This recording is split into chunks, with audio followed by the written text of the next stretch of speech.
Yes, I'm the Kentang man. Here we go. Hi guys, how's it going? Minggu kemarin saya ada lebih banyak request untuk video Anak Kost lagi. Jadi, hari ini saya mau coba bikin ayam kari pakai rice cooker. Bahan-bahan untuk bang benz ayam kari. Ayam, kayu manis, bunga lawang, jahe, cabe, bawang putih, bawang merah, ketumbar. Saya ingat tahu namanya di bahasa Indonesia, di Inggris, bahasa Inggris. Coriander root. Kalau tahu namanya di bahasa Indonesia, komen di bawah. Kentang, lada putih bubuk, bisa diganti ini dengan lada hitam bubuk.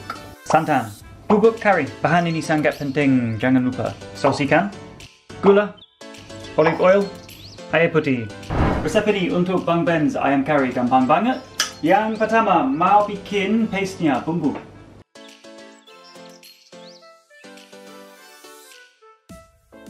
Setiap kali saya bikin bumbunya pakai blender, mau tambahkan sedikit air putih, minyak juga.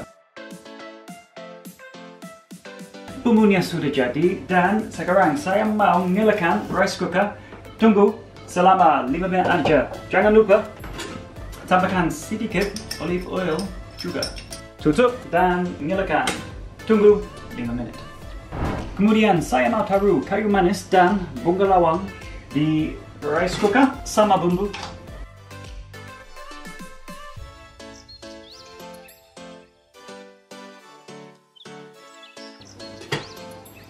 Tutup dan tunggu 5 menit lagi. Berikutnya saya mau tambahkan bubuk kari, oke? 2 sendok makan, masukin. Dan aduk dengan cepat.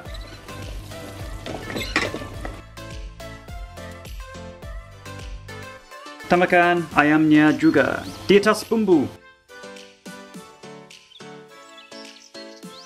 Dan tunggu selama 5 menit lagi. Kemudian saya mau tambahkan air putih. Setelah 10 menit waktu semua panas di sini di rice cooker, mau tambahkan santannya. Oke guys, saya ingin mau banyak rasanya yang dari kayu manis, jadi angkat ini, angkat. Oke guys, sekarang saya mau masukin kentangnya. Kentang. Yes, I'm the Kentang man. Here we go. Oke guys, kentangnya dimasak selama 20 menit aja. Sekarang saya mau tambahkan saus ikan, gula dan lada hitam. Untuk ini, saus ikan ini optional, oke, optional. Enggak ada di rumah kamu, boleh di skip, oke? Terus bisa diganti ini dengan garam, rasanya asin. 2 sendok teh untuk rasanya asin. Bubuk lada hitam, lada putih, semua sama. Dan gula, 1 sendok teh. Oke, mau cobain?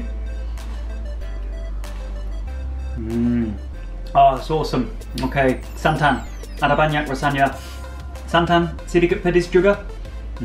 Lovely. Ini hampir selesai, jadi mau cobain dulu.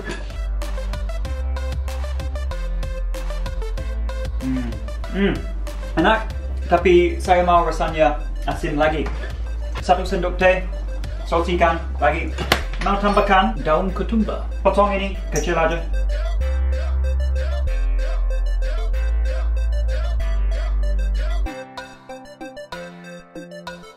Right guys, ini sudah jadi.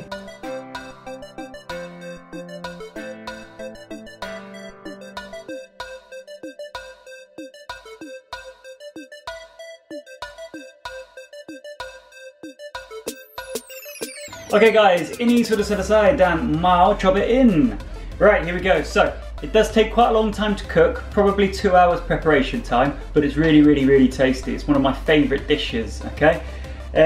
This was one of the first things I tried when I came to Indonesia because I like curry.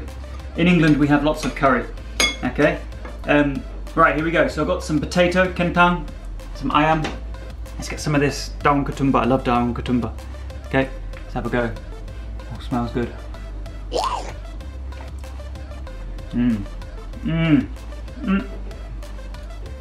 I love santan, okay? It's not particularly healthy, but it makes curries amazing. That's why I love Sri Lanka. That's why I like visiting the south of India.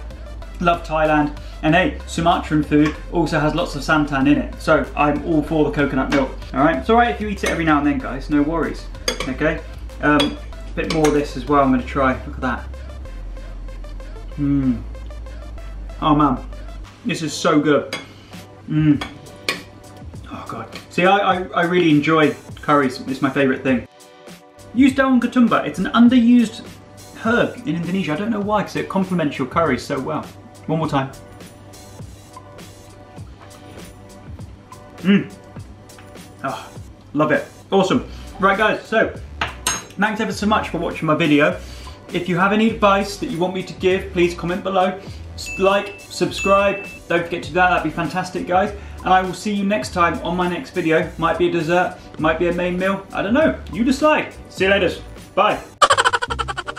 1, 2, 3. Okay, kentangnya dimasak selama 2 minit lagi. Oh god, not 2 minutes lagi.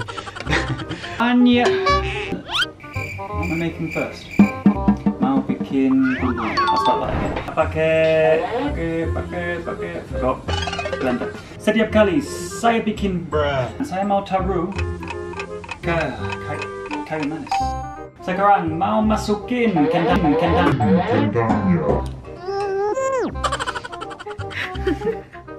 Dan tunggu. Tutup dan tunggu. Garam, maaf.